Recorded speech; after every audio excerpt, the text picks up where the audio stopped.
Welcome to Big City, Small Town, the weekly podcast all about San Antonio and the people who make it go and grow.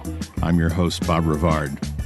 This week's episode was recorded earlier this week before a live audience at Texas Public Radio downtown in partnership with the San Antonio Report and the publication's 7th annual CityFest Ideas Festival.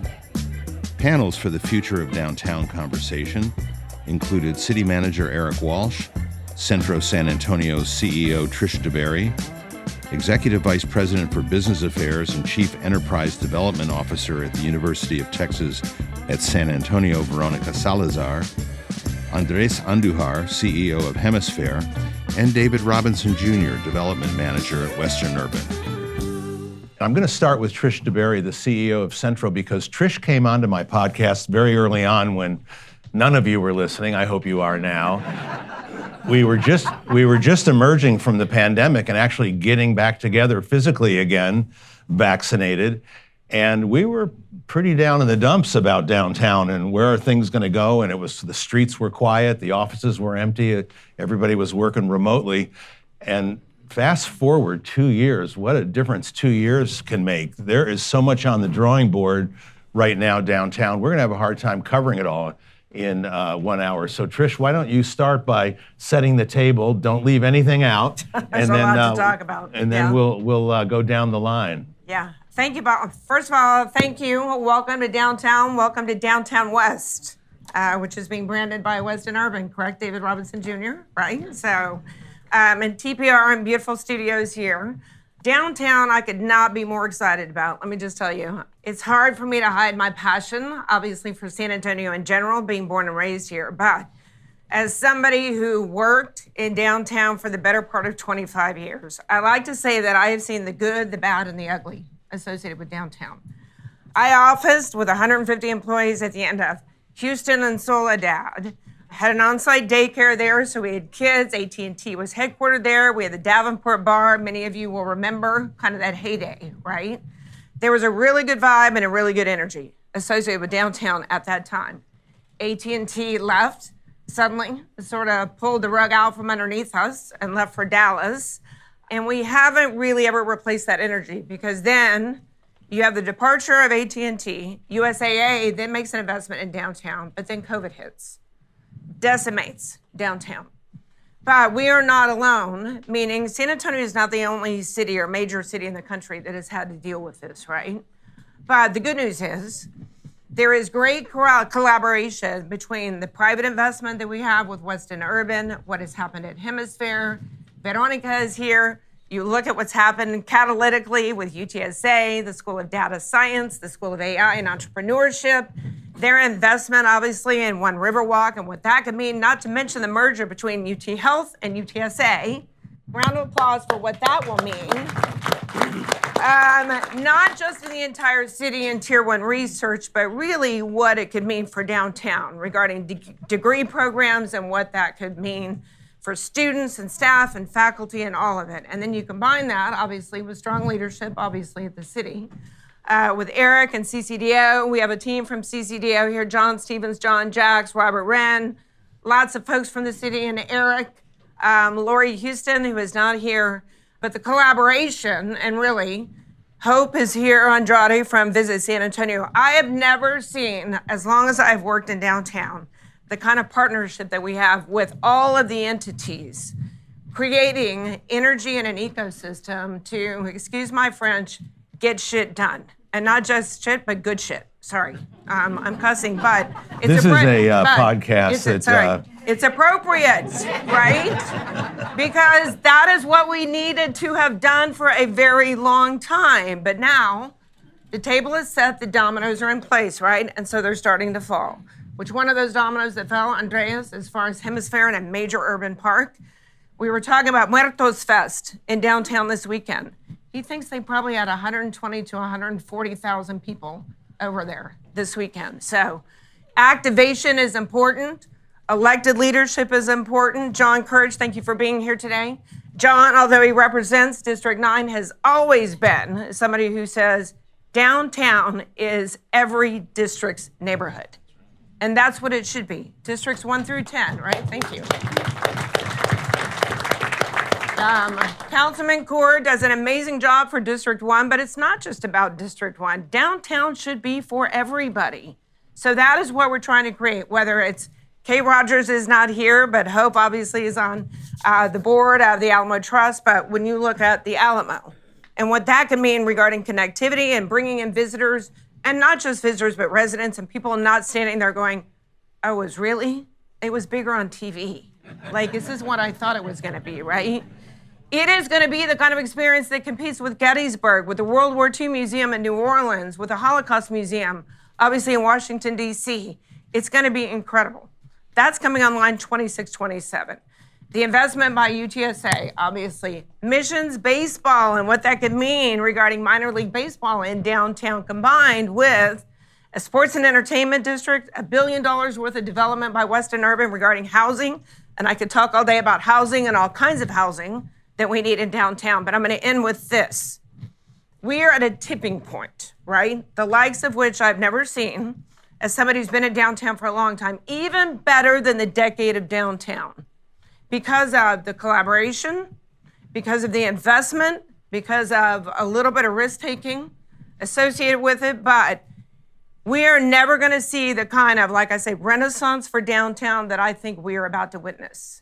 In 5 to 10 years, downtown is not gonna look the same. If you were to look at a minor league baseball park on the near west side of San Antonio, perhaps a new Spurs arena on the near east side of downtown, and the activation that happens. So I'm bookending downtown, or we are bookending downtown. And what transpires in between with bars and restaurants and demand for services, because at the end of the day, what creates the energy that we need and to bring my son and my daughter back to San Antonio, who are at the University of Arkansas and the University of Texas, is we have to create an energy and housing that they can afford to be able to live in. But also, I want to go to a dog groomer, right? I want to go to a gym. I want a bigger grocery store. Oh, by the way, I want a pickleball court. I mean, people and density of people bring demand for services, and that is exactly what we're trying to create. I'd be remiss, Don Fostick is here with the Homeless Response System. Although the great things that are happening in downtown are awesome, we're also dealing with homelessness every single day. And we have an amazing group of people that dig into that, including Centro, including the city of San Antonio, CAM, SAM, Cortisone, Haven for Hope, you name it. We are doing great things in that space. So thank you for the opportunity to be here. That concludes our panel for this morning. See why I asked Trish to go first? That sets the table. Let's go down to the other end of the room. Veronica Salazar. Actually, in my last conversation with Graham Weston, as in Weston Urban, he told me, you know, of everybody you have on your downtown panel, I think a decade from now, we'll say the single biggest transformative player was UTSA, which I hope he's true. He has that vision of President Taylor Amy saying there'll be 10,000 college students down here someday. Trish mentioned a number of the things you have going on. I don't know that she mentioned UTSA's acquisition of One Riverwalk, the office tower. Why don't you tell us everything that is going on with the university, when San Pedro 2 is going to open, et cetera? Just all I can say right now to start off is what a great time to be a road runner. I mean, it's just been amazing. UTSA has been on a trajectory for growth for the last 5 years for sure, in terms of how we are making, moving forward and deliberate decisions to make a great university in a city that deserves a great university. And so we have had, under the leadership of President Amy, more than double our land holdings in downtown alone. Real estate, buildings, acquisitions, and strategy that has been connected to every single member of this panel and many of you that are here today. Because we don't work alone. We're part of an ecosystem of the city, and we want to bring the economic development that the city and all of our citizens to San Antonio deserves. And that comes with the work that the university does. It comes with creating the talent that wants to stay here, that wants to live here, that wants to grow their family here, and wants to bring, that attracts the kind of company that we want to have for the future of San Antonio. So we started with the development of San Pedro and the San Pedro Creek, and partnering there to create cornerstone of development around City Hall, around the Bexar County, to bring what the tech corridor needed the most, is the educational and research component with data scientists, cybersecurity, and now computer engineering. We started with one building that we said, we're gonna bring the School of Data Sciences, and we did that, and it's right there. Next door, we're creating what we create, a new college of AI, cybersecurity, and engineering. So all of that combined can bring up to 6,000 students to downtown, and we hope to bring that by 2028, we'll make 10,000 students. We have a date, and we're working towards that. And it's not just about the buildings, because we talked about the growth that it requires. Bringing faculty and students to downtown requires housing, transportation, and other services. All of that will bring the demand, and you're gonna see that coming forward. We talked about the Southwest School of Arts acquisition and that merger, and bringing, being part of the arts community here. We wanted to bring also the community programs that are just doing fantastic next to it. We got great neighbors across the street now. We know that the ballpark is going to be around us. We also think that's going to create a great synergy for housing. Imagine which student is not going to want to live there, right? And faculty is going to get excited to be part of the arts and the entertainment district. The opportunity that USAA gave us by living and creating that building that we just got, we said, that's for us. We want to make sure that we can create and imagine that tall structure, 18-story building, that former USAA, One River Place, and start bringing some of our programs there. We imagine, for example, bringing the College of Architecture, the School of Architecture to that spot, having other tenants there, architectural firms, right? What does that mean? That creates a synergy for our students so that they can get trained on the job, working for architects, and then, what does that call for us? It's classroom to career. So they get the training that they need and the support that they need, the work that they need, and then they're ready to go and create their own firms and then also be in our buildings. So we're really excited about that opportunity. We have a lot of development happening in the Institute of Texts and Cultures. We are relocating our museum. We're still finding a place, but we're gonna be in the Frost Tower temporarily because we believe that downtown needs all of that. That needs more museums, needs more support, and so we are part of that, what UTSA can bring. So we're excited to do that. So I think like all of those programs can create the synergy that we're looking for to create the knowledge, the talent that can then bring, and again, attract more companies. Now, on top of that, the great opportunity of the merger with the University of Texas San Antonio, the Health Science Center. Our programs in data science and engineering, combined with the public health research and clinical work that they do, that is something that we want to focus because that's where the future is for the care of San Antonians and Texans. So we believe that this merger is going to create, we're going to be the third largest institution in the state, just by merging together, by merging our resources. And that's just not thinking about what the future can bring. We are going to become members of the American Association of Universities, the AAU, and that is an important critical component to have that designation that San Antonio deserves. And so then, again, the opportunities are endless for us to continue to grow and bring synergies and service to the downtown core. Our friends in the healthcare system are really excited for the public, the public service that can happen in our facilities downtown as well. So as you can imagine, all of that is going to bring just economic development and growth for San Antonio and downtown. Wow.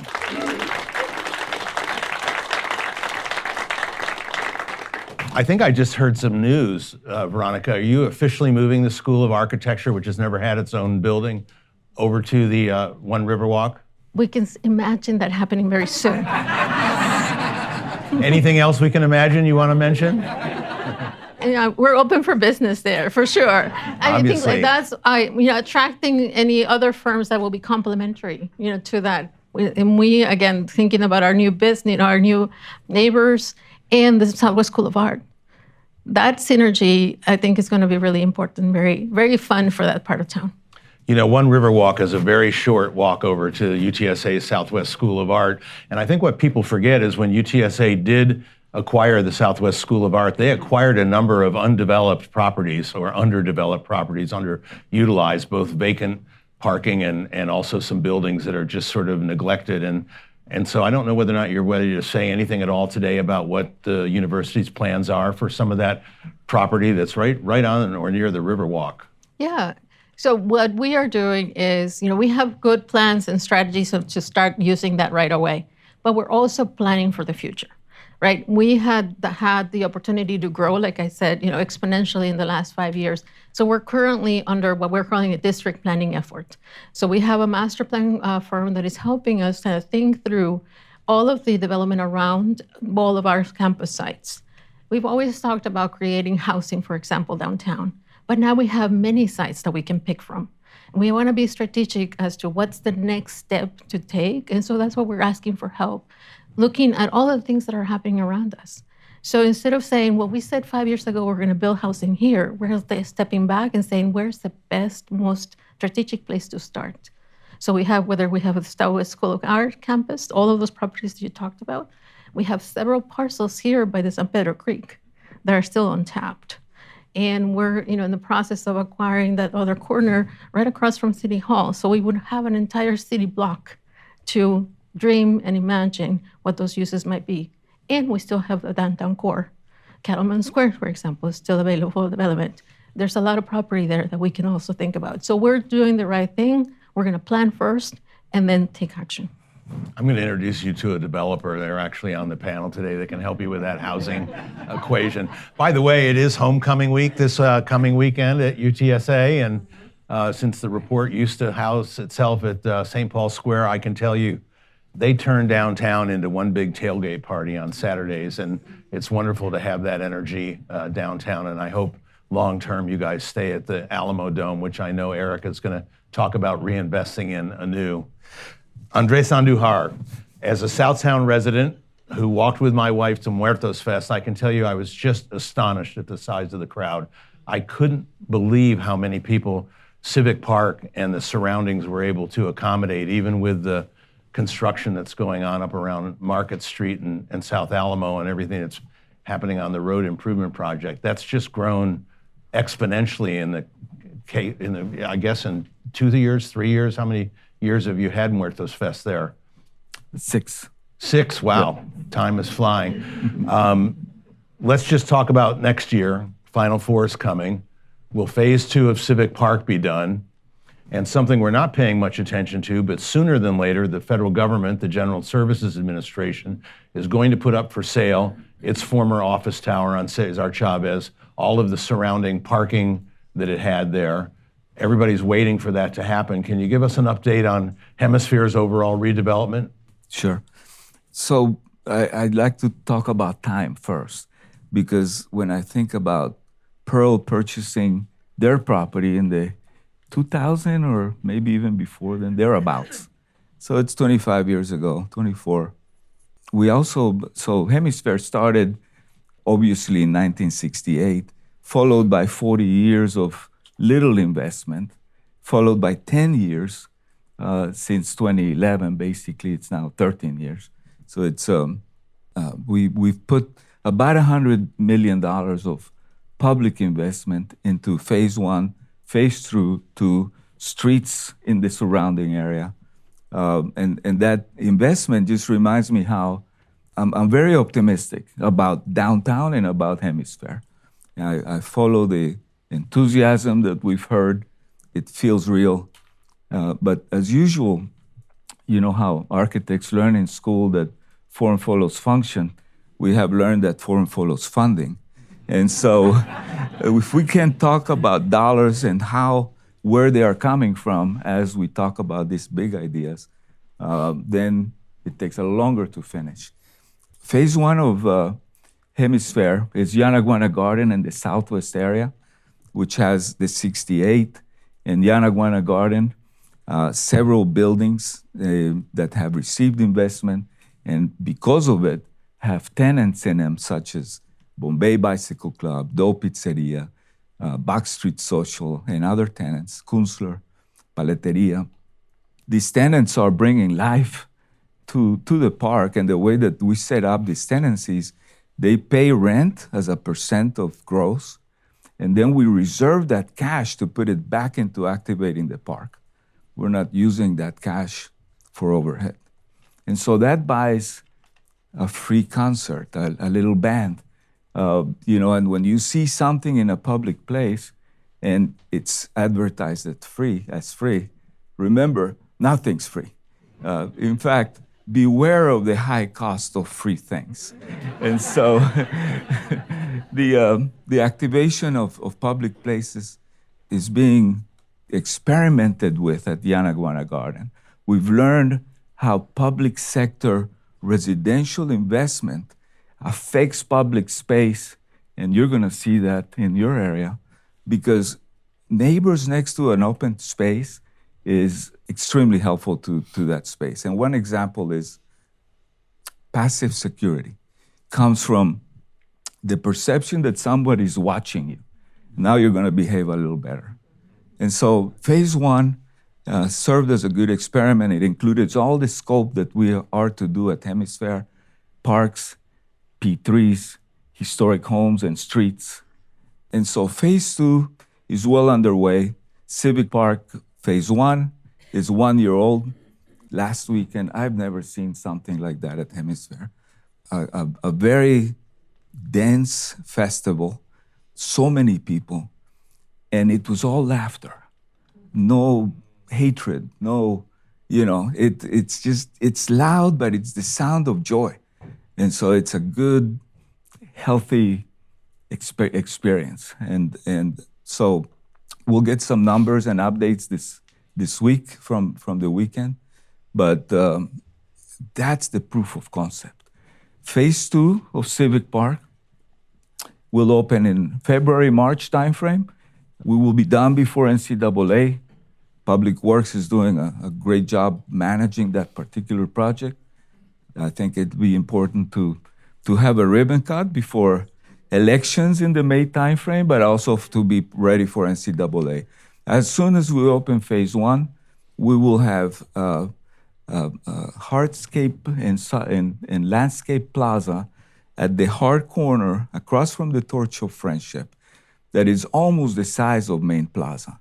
And I explained this, but it's hard to imagine the beauty and magnitude of what's to come. So we're excited to be removing those fences soon, and then you'll find your way from that northwest corner, providing a direct connection between not only the convention center, which is their main gate on the west side is in Civic Park, but also to what we call, as we were planning, we called it the octopus effect. How many things can we grab from where we are to make physical connections? The Alamo is a clear, easy, let's do this. The east side, it's more complicated, needs more money, it has a greater barrier, but it's cooking. It's underway, at least with a fee to help think through how to do it, and that's underway now with selection of teams to do that analysis. There's a little bit of federal funding that the city got to do that assignment. So I'm very excited about what that means for that interconnectivity that we have talked about already for more than 10 years that have resulted in changes to the Montana and the Commerce Street alignment. I don't know if you remember, but Commerce Street did not look like it does today 10 years ago. We literally took out a full lane that was a loop lane to do a 180, and we converted it to a pedestrian and bicycle right-of-way. So the southern edge of the Commerce Street under the highway is now dedicated to humans, not vehicles. And that has opened the gate to that connectivity to the Near East Side. From that, I think, is when you begin to see the Arden Hotel. Like finally, you could fix that little building on the corner because suddenly you have a few more pedestrians coming in front of you because of these physical connections and investments. So along with Phase 2 Civic Park, there are P3 developments. One of them is under construction. So if you go by there, you're going to see about, I think they're at floor 12 or 13, and they have 16 total floors. So it's almost as high as it will be. A few more months on that. It will be clean looking by the time NCAA celebrates in the area. but it won't be finished. That still needs another, it will open mid-26, the hotel itself. And then adjacent to that is a large mixed use residential and mixed income project. Just went to OHP, HDRC, and that's Historic Design Review Commission, so that was approved last week. Along, by the way, coincidentally, with Oxbow, Silver Ventures Development Company presented their scheme for what was the SAISD headquarters site immediately south of us, where Battalion is. There's a large parking lot that's becoming a mixed use by Oxbow. And it looks like another 100 million or so. Just west of us, between the Hilton Palacio and the new Kimpton and the Plaza renovations, we're adding up about $500 million of investment on the private side. And so that's another part of this, that you have these efforts and the public sector invests in these community good type projects, but the leverage is this multiplier that as soon as you do something good on the public side, it attracts the private sector. It incentivizes that development and that investment. And we're experimenting with that and we're seeing it in action.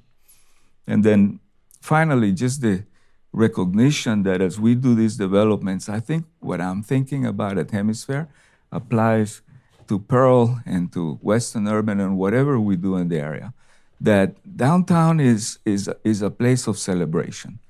And we have certain spaces like Hemisphere that are designed for gathering.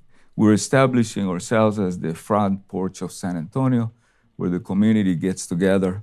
And I think times like this weekend with Muertos Fest proves up that this is a good place to gather. But as we think through these event days, where we have 120,000 people over a 2-day period, it's an avalanche of people. And it's an avalanche of cars. And what do we do with cars? And so it's messy. It's sort of violent when you have this tsunami of people. In the meantime, we're talking about, I want to live there. Can we have an apartment there? Can we bring some student housing and so on? And those users are daily. They're on the sidewalk every day. They may have a dog. They need that cup of coffee. And so you have a life that is daily life. And then you have this event life. And it's clashing unless we think about it at a very high end, how one makes the other one better. The event day brings investment, daily life enjoys that improvement. And so that's going to be part of the secret of how to do it differently than cities that we admire, but also look at lessons learned. Like all of us are looking at Austin, and Austin's got a lot of cool factors, but then also it feels like the culture is out the window, and we're too proud of that to just let it go by virtue of just putting a lot of development in place. So that's I conclude here because he's looking at me nervously. No, that's it. That last point. Yeah, you can applaud Andres. That last point's an important one, Andres. But before we move from east to west and talk to David, you mentioned Silver Ventures. They're going to be developing the former school district property, right, which will really help connect Southtown to Hemisphere and downtown. What about the other side of Cesar Chavez? Do you see in 2025 the GSA putting these properties up for sale and the private sector moving on that? Or for reasons I don't fully understand, is that just not happening yet? Well, I do know this. The feds move quickly. What I've watched as the city is working with the feds for the acquisition of the U.S. courthouse, the old U.S. pavilion, I think it took us 15 years to get that done. It literally took an act of Congress. The question of the acquisition or disposition of the federal office building is best asked next to me. Eric knows all about it. All right, well, your day is coming, Eric, but David, if UTSA is the most important public player in the future of downtown, Weston Urban is the most important private player. I think it's almost impossible for us to imagine over the next 5 to 7 years what you guys have on the drawing board. Very few major cities talk about their downtowns in terms of acreage. You talk about square footage or a block. You guys are developing 20 plus acres of some of the most historic property in the downtown footprint. Can you talk about what's going to happen over the next 5 to 7 years? That starts, I guess, with the ballpark, but have at it. Sure. Well, I want to say thank you. Everybody on this panel has had a massive influence on my life, and I think the reason that it's so exciting what's to come is when I look back and I've being kind of young person, I moved back to San Antonio when I was 25 from New York, and every single person here, like I've lived that experience. I've been that young person in downtown, and the vision that they've had has kept me here and has gotten me excited about contributing and pouring into the city just like they have. And I think when we look forward, it's only because of the legacy that has been laid in the past. And so just, when I moved back to San Antonio, I immediately went down to Lavaca. I was living in a back house there, and then was one of the first 5 people to move into the 68. And it was incredible. And when I was living in New York, I went to high school here and had no interest in being in San Antonio. I left as soon as I could, went to UT Austin, loved Austin, moved to New York, and really had no plans to be back here ever. And both my younger brothers are not back here. But I started coming back home and visiting, and I saw the Pearl. I saw the Riverwalk, and I started to see these really, just these really exciting places in the urban core, and eventually, and a man named Lorenzo Gomez, who is the best salesperson for the urban core of San Antonio. That got me excited. That vision that Julian Castro and the council and Kit and Southtown, what that put together, that urban lifestyle throughout the 2010s kind of accumulated into something that I was excited about moving back to. And so when I moved back, it was really Hemisphere that made me want to stay. Being able to move into the 68, living that urban lifestyle, all of the thought and energy and effort that Andreas and his team had put together, the lifestyle, just the boulevards and, not car oriented, to actually have a non-car oriented street, right? Where you can walk and you have cars going, 5 miles an hour with dogs and coffee shops and palaterias and all these amazing things happening. That's kind of the dream that I bought into, and to see what they're doing now with Civic Park and the future of Hemisphere is really exciting. Because when my dad came here and he was playing, originally at Hemisphere, my mom said that on Cesar Chavez they would post cops to not go south. They're like, you can't, do not go into Lavaca. Stay north, go to Riverwalk.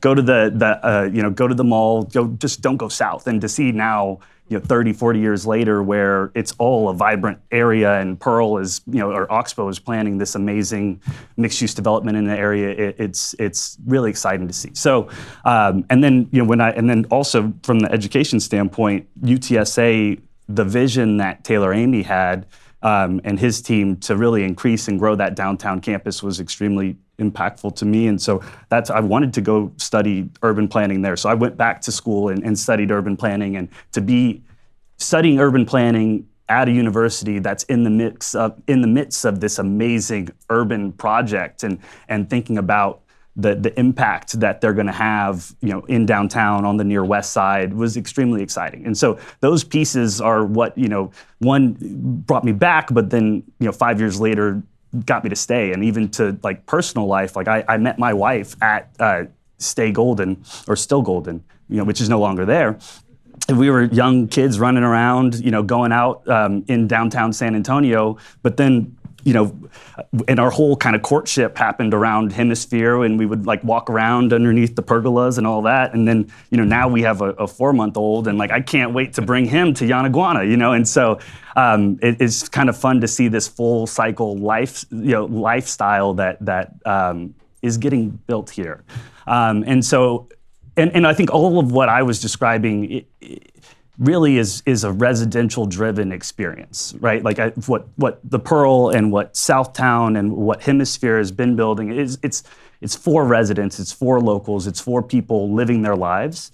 And this pocket of downtown and kind of our historic CBD has not been oriented towards that, right? It's been, the base is hospitality, right? But then it's been office. We've had these big office users like most downtowns, and that has been what has been the major driver. And post-COVID, it was already skewing this way, kind of in the 2010s, but post-COVID, without a doubt, it's unequivocally lifestyle driven. Like office does not drive use at all anymore. It's not enough to have your office downtown. That's not going to make somebody commute in from, Stone Oak or from, Bernie or wherever else. They're not going to drive in. They don't want to do it. And so that's where, to what Trish was describing, you just see, we didn't have the infrastructure to support a downtown without office and without hospitality. And so it's really important for us, and I'd hope all the stakeholders to really think about how do we build a residential base to create a resilient downtown.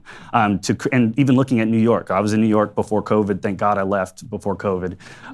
But it bounced back so fast. And even though their office is like they've got like 30% vacancy, lowest of all recent history, but you can't get a reservation. You can't get around the city because it's all the people who live there. And maybe they're not going to the office 5 days a week, but they're there, and they're enjoying all the good things the city has to offer. And so San Antonio, when you look at our urban core, we've got like 3,000 units of housing in the CBD, and that's just not enough. We need 5, 6, 7 times that to really fill in. And when you look at, there was like a YouTube video that was talking about surface parking in downtown San Antonio. It was like 30% of downtown San Antonio is surface parking lots, which is just ridiculous.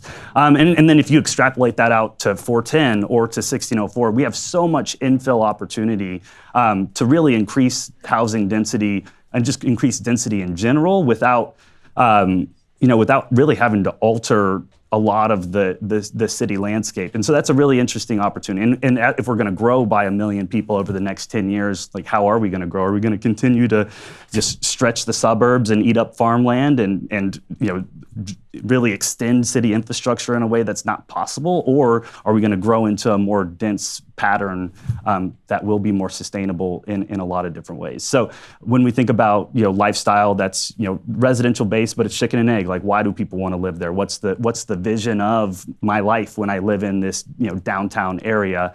And so that's activation, and that's bars, restaurants, greenway infrastructure, right? Like, you cannot overstate the impact of the Riverwalk extension, and then what will come with San Pedro Creek. Like, these are just massive investments that will pay dividends for decades and decades to come. The Alamo, that will reorient that whole kind of center east part of downtown. And then with baseball, it's an exciting idea, right, of activation. How do we bring thousands of people, 4,000 or 5,000 people, 80 nights a year into downtown? And then what else could that do? With concerts and different activations, and then the bars, restaurants that can prop up around there. There's a snowballing effect. And we need to do that, right? I think we take a lot of things for granted. San Antonio is a growing city. All the construction that happens in downtown is a good thing. That happens around. These are good things. Like, we have money to invest in our infrastructure. Like, we have a growing tax base. Like, a lot of cities don't have that. They're worried about, how do we not lose our population? How do we not lose our tax base? And so we're in a really amazing position. And so the question is, how do we capitalize that? How do we build a sustainable environment where the city can continue to grow and thrive? And I think that starts with our residents and our residential housing base, particularly in the urban core. So we'd like to, we're thinking hard about activation and activators, but the larger goal is to build as much housing as possible, over the next decade. David, you mentioned baseball. The San Antonio Independent School District Board is considering the proposed sale of, I think, a 2.3 acre parcel. I'm not sure exactly what size it is, the former Fox Tech's baseball field, to Weston Urban to complete the footprint for the proposed Missions ballpark. Is that vote critical to the project? Will it go on if they decide not to sell, or do you absolutely need that property to make this work? Yeah, so it's absolutely critical to the plan that we've proposed and have worked with the city to pull together. And if you look at, we can all go right up the creek and look at that parcel. It is a parking lot, a dirt parking lot that is not the highest and best use of that site. And I think we'd all hope that our downtown is better activated and better developed than what its current use is. So yes, it's absolutely critical. If that didn't happen, we'd be back to the drawing board, back to square one. So I hope it happens. I could be wrong, but as far as I know, there's not a firm date for that vote. They kicked the can down the road a little bit with their last public meeting, but I don't think they've set a date for that vote. And Eric, you may know more about that when we turn to you here in a minute, but is there a planned date for the vote as far as you know, David? No, not to my knowledge. I don't think there is. I'm not sure. Well, before we move to Eric, I'm just glad you brought up empty parking lots, David, because I think the way that we should be thinking about empty parking lots is you're looking at a place where a building used to be that was important in the city, and that building's gone. Right. And that particularly defines the western reaches of our downtown area. Is history is gone, and we can either live with underutilized buildings and empty parking lots, or we can redevelop and bring people and life back into the urban core, which is where the city started. So, and one other project that it didn't get mentioned is the Advanced Rapid Transit, which is extremely exciting. And so I think when people when people talk about downtown and even housing downtown, it shouldn't be limited just to that geographic area. Like, we've got to think about things as systems, and at UTSA studied urban and regional planning, and so thinking about that regional interconnectivity is incredibly important. So with Advanced Rapid Transit, it's a really unique opportunity to really stretch out the connectivity of what it means to be connected to downtown, whether that be lifestyle or jobs or housing. And when you think about especially affordable housing, if you extend all the way up San Pedro and down Roosevelt and out east and west, that's an incredibly interesting and ripe opportunity for linear kind of connectivity and extending the reach of downtown in a lot of ways. So transit-oriented development is a big buzzword, but the city's doing a lot to lay the foundation to set that up. And I hope that we all lean into that advanced rapid transit system to make that a success. Because I don't want to hear anybody talk about light rail, because we don't even use our bus system. And if we don't use advanced rapid transit, the feds aren't giving us light rail. They have. Same thing with baseball. If you don't go to our minor league baseball stadium, they're not going to give us an MLB team, right? So we have to use the things that we have. We have to lean into the things that we have currently to prove the case for greater investment. Great point. David Robinson Jr. Thank you, David. Well, before we turn to Eric Walsh, who's last but not least, how many people have voted already in the city? Yeah, it looks like most people are, I think we're up to 60 or 70% now in each election of seeing people vote early rather than on the election day. But I hope all of you that haven't voted and all of you that did vote have voted yes for Proposition C and the other city propositions, the city charter reform, which are really critical. But I can't imagine taking Eric out of this equation at this critical moment in our city. So Eric's not going to say it, but I'm going to say it. Vote for Eric Walsh. Vote Proposition C. Let's keep him gainfully employed. Now I get to ask you about Project Marvel, Eric, because I just said something nice about you. But let's first, before we go to the possibility of a downtown Spurs arena and entertainment district and all that has been talked about there, let's talk about everything we just talked about, the UTSA expansion, everything Weston Urban's doing. The city is on board with that master plan. It's got a really unique funding mechanism that's actually attracted some attention. I've seen in the San Antonio report of people outside the city of how unique the funding mechanism is. The Bexar County Commissioner's on board, so we're right on the precipice of all of this happening, and the city obviously is critical to all that. And actually, under your watch, all the city civilian employees had not all of them, to come together for the first time at City Tower, that was the former Frost Bank, and now is a block away from here, 2 blocks away from here, and you consolidated everybody down there, and that's been another important part of the downtown footprint. So, gosh, so many things have been talked about this morning, and I took mental notes of things that I wanted to add, but I think it's clear that what Trish said, there's a lot of collaboration and a lot of momentum from public sector entities, the private sector. There are very few downtowns that have 14 or 15,000 hotel rooms, and that everything that everybody's talking about is within walking distance. So we're very unique, and there's a lot of momentum, right? Everybody wants to be part of the winning team. And there's everyone up here, and those that aren't here are all leaning in, like David said, and managing their own risk and being involved and leaning on other entities. And there are very few big cities in this country that are doing it as well as San Antonio is. So we're at a really important moment. And the baseball and the work with Western Urban was a very unique arrangement. And as I explained it to the public and as the council talked about it, Western Urban put their money where their mouth's at. I mean, we looked at a lot of different type of structures across the country, and we didn't find anything that looked like anything we wanted to pursue. And I think it was really critical to have the developer, the team, the city, and the county on four corners, all kind of leaning in and trying to figure out how to manage risk to accomplish X. And it was a good effort. And my hat's off to Western Urban and the team, the local ownership of the missions. For years, the prior ownership, there's been a lot of talk about they never invested in the team. And I'll tell you what, the local ownership took the mantle and worked very closely. Now, I think it helped that the developer was part of the local ownership, but one of the things that we did as we worked through that is that we treated them like the developer. And so go up 10,000 feet and look down at the downtown city. The northwest corner of downtown is nothing.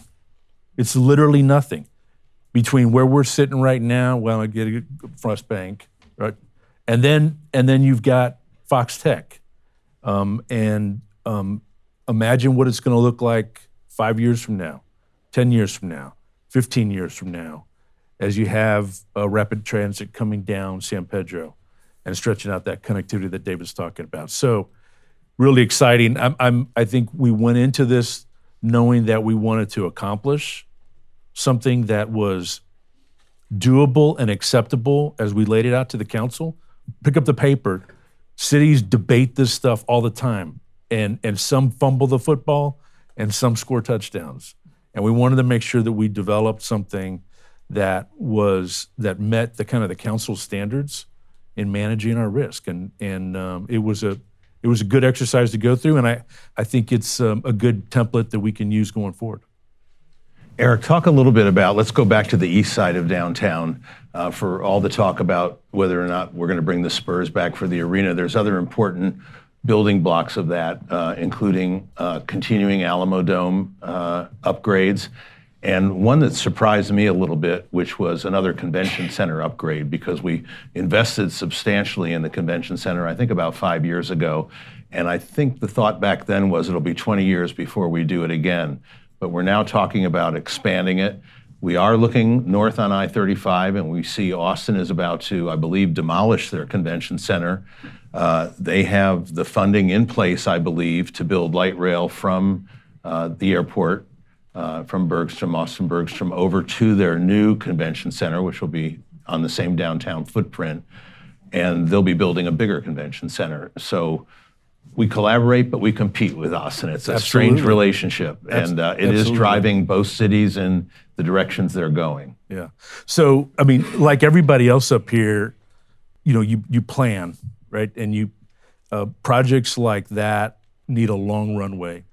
And so about 2 years ago, we sat together with the staff, Lori, Ben Gorzel, myself, the convention center staff, and just kind of looked at what are we doing on that corner of downtown. And not only do you have Austin reconstructing, but you also have Dallas doing it. So there's going to be a period of time where those centers are down. And how do we scoop business? B, how do we be better once we get that business to keep that business?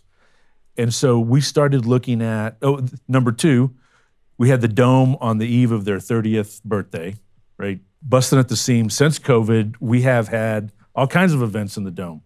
It's been a good run at the Dome, but we knew we were going to need to continue to invest. It is not an NFL stadium. We don't have the highest quality seats that compare with Jerry World, but we don't have an anchor tenant like the NFL. And then the third piece of that was kind of what Andres was talking about. We have been moving in 5-year municipal bond increments to invest in Hemisphere Park, and I'm going to have a lot more gray hair by the time we get to 37. So how do we take those 3 public assets, and what's a broader vision? And it's no secret, as we were doing that, Veronica and Dr. Amy came to meet with us and said, we may want to look at other property for the ITC. Well, that's right there in the middle of those 3 assets. As we developed kind of a general plan of what that could be, in working with Visit San Antonio, we were able to put together the feasibility of the amount of business we lost in the last 5 years, minus the COVID nightmare years. But how much space did we need to be able to handle the business we turned away at the convention center? Because you can have multiple events in that facility. And do we need another convention center hotel or another tower to the Grand Hyatt? The value of a convention center hotel is the block rooms. The fact of the matter is that we're losing block rooms because we have so many leisure travelers coming into San Antonio. So they're giving away the block rooms. So when the big convention with 6,000 delegates comes and they want to come in April of 2026, the block isn't there. So do we need to look at extending that block? GSA, right? The federal building off of Cesar Chavez. And I'm going to use kind of a layman's term. We have the right of first refusal on that property, on that building and the parking lot across the street. Now we've got to go through a federal process, and we've initiated that. But our idea is to acquire that from the federal government, and we got that from the trade to bring the new federal courthouse down here off of Santa Rosa, and we've initiated that. And it's you've got to continuously lean in. We've talked to our senators, we've talked to Congressman Castro, we've talked to the GSA, so we're moving in that direction. But I think all that, when you look at the type of investment, there's probably 40, 45, maybe 50 acres of developable property in that whole area. And so we've undertaken a kind of a master plan effort to look at what does it look like? How much more we don't need a new convention center. We're not Austin or Dallas. We need about 150,000 square feet. We need to do something with the Dome. We have the men's Final Four next year. We have women's Final Four in 2029. I don't know about you, but I watched more women's Final Four this past year than I did men's. So God only knows what it's going to look like in 2029. We got the regional men's basketball championship in 2027. You have the expanded college football playoff program that's going to kick off this year. So how do we position ourselves to be able to, because the NCAA, we have a great relationship with the NCAA. Again, it goes back to 15,000 hotel rooms within walking distance of the Dome. And last year, something happened to the 2031 city that was going to host the men's Final Four. And NCAA asked SALOC and the city to bid, and we didn't get it. And one of the things we got back from the NCAA is they love San Antonio, but we're competing with newer facilities. And so we're going to have to make an investment in that, and we know that. And so we're going through the feasibility to lay out to the council, what are the options? And then Andres talked about the parking and the roadway and the infrastructure and chilled water and the fact that you walk outside the convention center and you look at, no offense to Robert Puente, the chilled water plant across the street, which is much needed downtown. It's just like in the wrong spot. So that's not cheap to move, right? So we've got to figure that out. All that being told, there's a possibility, and it's certainly been reported. I think some think there's a piece of paper in my desk somewhere that says we've already agreed to everything, but there isn't, by the way. to lay out that plan for the council. And I think you'll see that here in the next couple of weeks. I'll tell you right now, there is not enough money to do everything that needs to be done.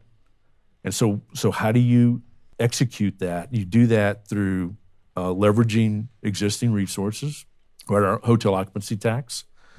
You do that in close coordination with the county and potentially the venue tax that voters approve periodically.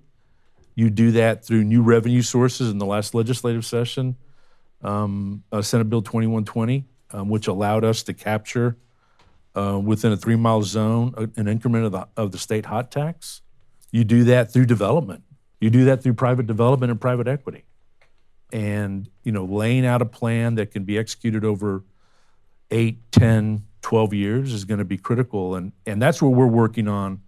You'll see that laying out, we'll lay that out to the council here in the next couple of weeks in November. And that's just to begin the conversation. But go back up 10,000 feet and imagine the baseball and the Western Urban on the northwest corner, a revitalized, reinvested southeast corner, which potentially with a connection over 37, right? We're doing that planning grant right now with the U.S. Department of Transportation to connect both sides of the highway, re-envisioned with a massive upgrade in infrastructure, the Alamo in the middle, continued investment with UTSA, and how all that is going to continue to attract investment in new construction and new residential downtown is super exciting, because Trish said it perfectly earlier, it's bookended, right? There's 2 new parts of downtown, right? If all things being equal, if everything works out and there's proper development and private equity, and we're able to leverage all that, you've got 2 new corners of downtown 10 years from now. That's huge. Plus Thank you, Broadway. Eric. I mean, all the connection to the Pearl, that's going to Yeah. be incredible. All Midtown, River North, whatever you want to call Broadway's Yeah. done. Lower Broadway Yes. open. Yes. Lower Broadway open Saturday. Those memories of detours and construction barriers will start to fade from the mind here over time. We only And- think of the good times. Yeah. We only think of the good times.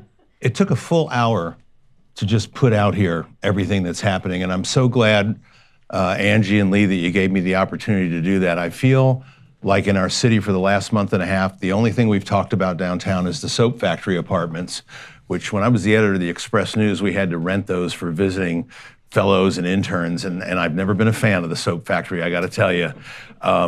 The last thing we're gonna talk about here is the residential housing that we're gonna add, because we are gonna take away those 318 units or however many there are. But Veronica, you talked about student housing. Andres, you talked about mixed housing for different income levels at Hemisphere. David, Weston Urban's been on record as more than 1,000 units is going to be built over time. There's other developers that are going to come into that mix. So can you talk a little bit about maybe what the housing is going to look like over the next 5 to 7 years, and the opportunity for people at various income levels to call downtown home? Who wants to take a piece of that?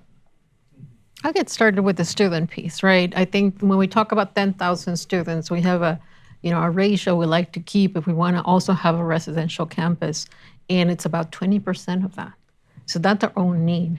That's what we'll bring to the table. Again, the demand for housing for college students, faculty, and staff, that equals about 20% of that. So I think that's going to a couple push thousand a units. big development that can create the synergies that we're looking for and the momentum that the city deserves in downtown.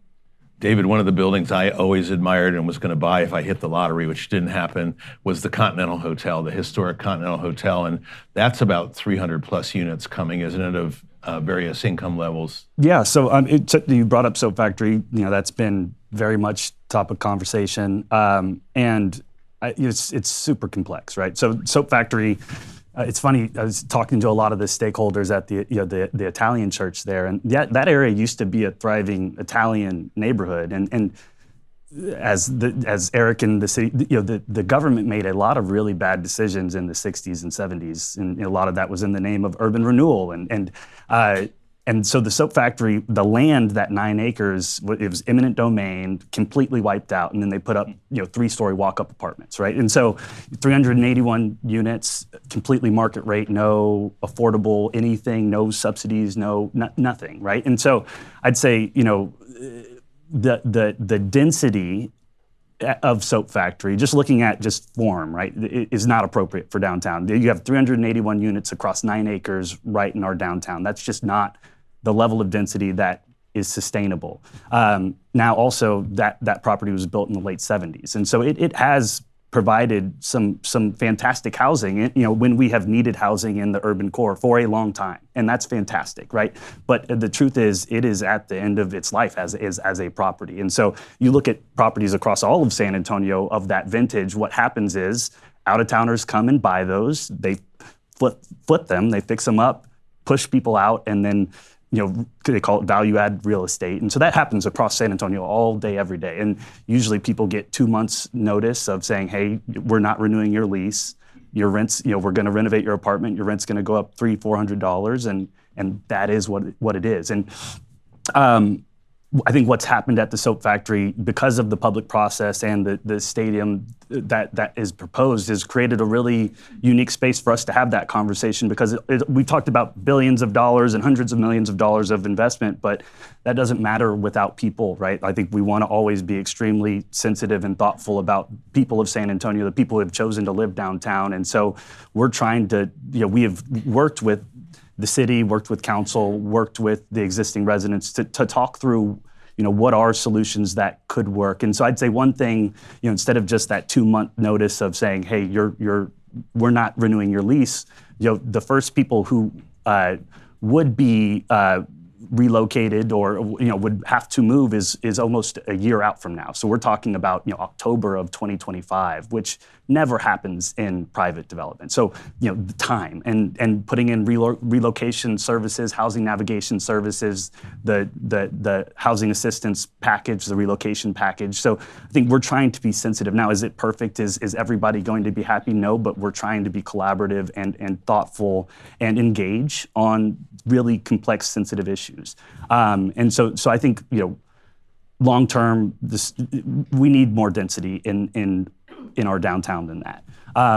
Now, the larger landscape, so we have 381 units of housing at Soap Factory. At 300 Main, we were able to do 354 units on an acre, right? So the 9 times the density compared to what you have at Soap Factory. And so if you want to get to housing supply, increased housing supply, more tools for the city and the county to encourage density, to encourage affordable housing, you need density and you need supply. And so you get to see that at the Continental project, which is an incredible project. But the city sold Weston Urban, the Continental Hotel and the land behind it. And as part of that, we were able to negotiate affordability into that sale as well, and then on top of that, we worked with the county to put together a structure where long term the county's going to own that land, and then we're building 290 units of mixed income housing, which is absolutely going to tie into the university and faculty, students. A lot of the students, I lived this. A lot of the students that currently are taking night classes, they have full-time jobs. They might be working at an entry level at the city, making $50,000 a year, and then going to night class at UTSA in public administration. That the Continental is going to be perfect. Over half the units are for residents who are at 80% of AMI and at 60% of AMI. So that's just a really unique opportunity there, and we'd like to do more of that. But it's going to take increased development. In New York, they have the 80-20 rule where New York can force pretty much for a density bonus 20% of units to be affordable, but that's because they have so much supply, so much demand that developers are willing to go higher and higher and higher, and then you can trade city incentives for increased density. But we need to get there before we can start being able to leverage a lot of the tools that have been successfully leveraged in other places. And then as we think about, so between 300 Main, 354 units, Continental, you've got 290 units. And then the historic buildings that will also be renovated. And then we've got a pipeline of projects, and you said 1,000. Our goal is closer to 3,000, 4,000, 5,000 over the next 10 years of housing. And then hope that others come and join. It's not the Weston Urban Show. This is downtown. It needs to be a mixed fabric of different actors. So we're, begging folks, come on, come invest, come join the party. We want multitudes of folks to come and invest, and we hope as many of those are locals, because I think what you saw in Austin, when you start having a lot of external developers come, that's when you really are at risk of losing. Now, it's not all bad, right? Like it's good to have a mix, but you want the majority of the stakeholders to be local investors, local, because like we live here, it's just gonna have a different tone of development versus just a wave of external capital who really don't care. They're there to make money. I think one That's great context, David. Thank you for that. Veronica, did you want to say? Yeah, just briefly, because I wanted, we talked about the concept of time in investment and planning. 5 years ago, when we decided to invest in San Pedro properties with the help from the city and the county in acquiring those properties, 5 years ago, we started talking about Continental Hotel and housing for those students as well. So now you see, fast forward to 5 years, then what can be, now we're delivering on those things. So it is something that is unique for San Antonio that I want to make sure we all leave today with. It cannot be done alone. And we need to leverage all of our strengths. So everybody needs Eric to give them more incentives. Piece here. Eric, I'm not sure you're hearing Got some that. courage. You hit on something important, Bob. You talked about Julian Castro and the decade of downtown, which was hugely important because it inspired somewhat 10,000 units in downtown. I talk about this in the respect that the decade of downtown was both a blessing and a curse. It inspired all this great housing that we had in downtown, but it also put an expiration date on downtown, meaning 10 years is up, we have to stop, we need to go to other places. Here's the truth of the matter. We never stop investing in the urban core and downtown. We never stop ideating. We never stop innovating. We never stop investing because downtown, unlike probably any downtown in the country, has a soul. I mean, it's palpable. You can feel it here. So the job of everybody here, including myself, is really what we're doing here is reviving the heartbeat. And so from a housing standpoint, I think we've got to move off this idea on very complex issues, by the way, whether we're talking about homelessness, whether we're talking about mobility, whether we're talking about housing. It's not an either or equation. It's an and, meaning we don't just need affordable housing. We don't just need market rate housing. We need all types of housing. And yes, by the way, that means student housing. By the way, that means workforce housing, because we need to make sure that employees who work and support the hospitality industry, robust, huge hospitality industry that we have in downtown. Eric mentioned it. We don't really have a central business district in downtown. We have a central hotel district. Nothing wrong with that, right?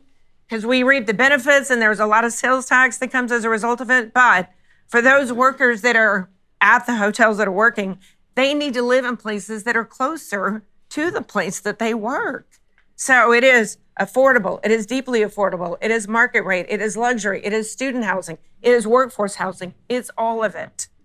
And so Centro, with the help of Visit San Antonio, have sponsored a study by HRNA to come in and look at that complex equation that we're talking about. We're hopeful, obviously, we go to the council in November, but housing is a hugely important, make no mistake, hugely important component associated with downtown. And by the way, housing doesn't have to mean displacement, right? And as we look at a new legislative session that's coming up, we've had something called the Legacy Bill, which for the past 2 sessions has not passed. The Legacy Bill says what? It says if you have lived in your home and you have experienced gentrification and increase in property taxes, but you've lived in your home more than 2 generations, your property taxes are frozen, meaning you can still afford to live in your home despite the redevelopment that has happened around you. That needs to happen. Those kinds of solutions are important. So we need to keep innovating in that space and what we're thinking about and keeping people in their homes despite the redevelopment and gentrification that occurs. But that's a hard balance to strike, but that's what these folks are elected for, right? Yes. So, All right. Appointed. yes, appointed. Not elected. Right. We don't have lunch to serve, so we're going to have to call it a day. Angie and Lee, we could keep going, but I think we need to give the microphone to you and thank a great panel for a wonderfully intense, informative hour. That concludes this week's episode of Big City, Small Town. Thank you to our presenting sponsors, Weston Urban, building the city our children want to call home, and Geekdom, helping business entrepreneurs move successfully from idea to startup. Special thanks to our producers, Ashley Bird and Maura Bobbitt, and our audio engineer, Alfie De La Garza of Sound Crane Audio.